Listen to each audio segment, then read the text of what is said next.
Pagpangawat sa usa ka mountain bike sa usa ka restaurant sa Barangay Buaya, Lapu-Lapu City nakuhaan sa CCTV. Si Luan Mirundina sa report.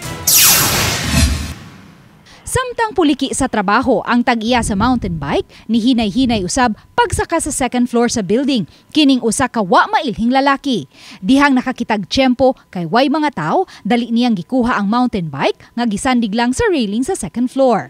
Ang tag-iya sa bike nga si Kent John Parinasan, kinsa cook sa restaurant nga nahimutang sa third floor sa building. Wa masayod nga may nagka-interest na di ay sa iyang bike. 11:30 cut off na mi.